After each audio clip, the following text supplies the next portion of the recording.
Hi everyone, and welcome back to Walk My Talk, my weekly video series where I take a chance and spin what I call the Wheel of Opportunities and do whatever I land on, either live for you all or I take on a challenge throughout the course of the week. And I do this because as a coach, I am constantly encouraging my clients to push their comfort zone by 10%. Do something that feels a little out of reach. Maybe something they've been wanting to do, but have been avoiding, or maybe say something, my gosh, I always am getting tongue twisted in this intro. I've done it like 20 times now. But anyway, tackling something that they've been avoiding or maybe they've wanted to do. And I want to show you all that I too am pushing my comfort zone and walking the talk every single day.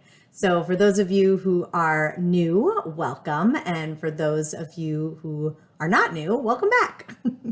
Progress report from last week. I landed on write a LinkedIn article. And instead of writing a LinkedIn article, I actually wrote a blog post on my new website. That's right. This girl who's been talking about doing a website essentially since February has finally launched a website, and I could not be more excited. And to be honest, I have you all to thank.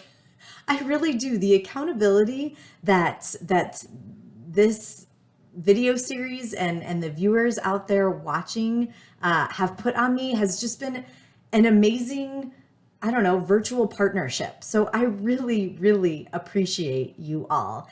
And I did write an article. I wrote a new blog post, like I said, and it was all about how good enough is perfect.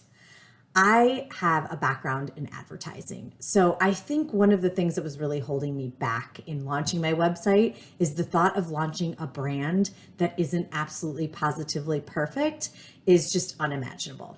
And for me, I made the unimaginable happen because I just said it's going to be good enough. I got over the fact that I wasn't going to have a logo, a color scheme, a font, a true quote unquote brand, what I felt was a brand.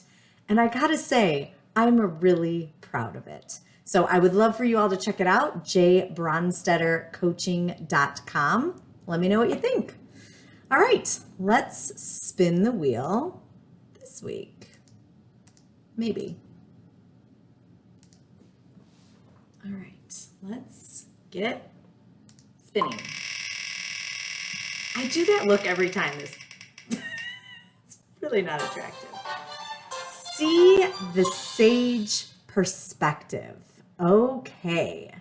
So before I see the sage perspective, how about I stop sharing my screen?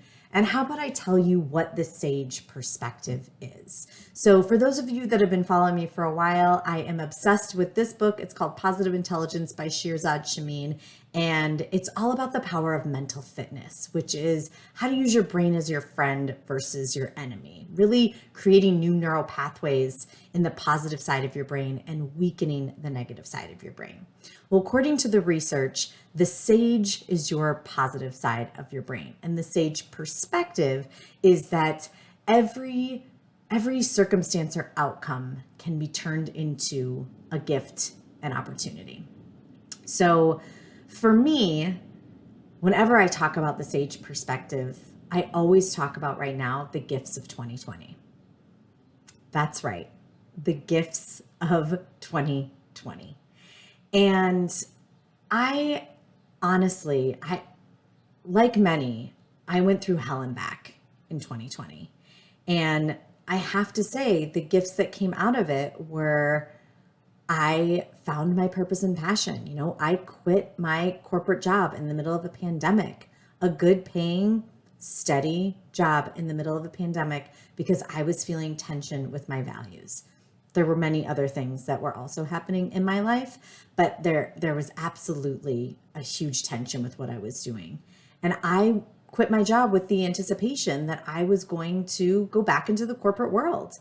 But when I started to interview and go back and, step into that corporate world, it just didn't feel right for me. And so because of the pandemic, because I quit my job, I'm doing this and I'm coaching, and I am really living my why.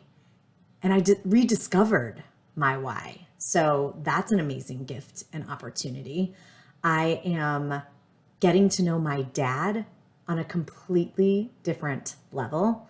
I unfortunately lost my mom at the beginning of the pandemic, and it was heartbreaking. She was my best friend, my person. I call her my soulmate. She really was everything. And honestly, this has given me an opportunity to get to know my dad a lot better. And he's always been cool, but now we have a totally different relationship, and it's been a lot of fun. And I ended up cooking, I don't know, I think I've tried like 80 new recipes. If anybody likes the blog Skinny Taste, highly recommend all of her cookbooks. They are absolutely amazing. And hello, the gifts is I got to start this video series. So really, thank you 2020 for putting me where I am today. That was my phone. I should have turned the sound off. I apologize there. So reminder, the Sage perspective is seeing the gifts and opportunities in every circumstance or outcome. So I would love to hear, what are some of the gifts and opportunities that you've gained from 2020 or other situations where you've identified gifts and opportunities? Let me know. Comment, direct message me, email me, check out my website, all of the above. Thanks so much for joining me this week. I look forward to spinning the wheel next week with you all. Take care. Bye-bye.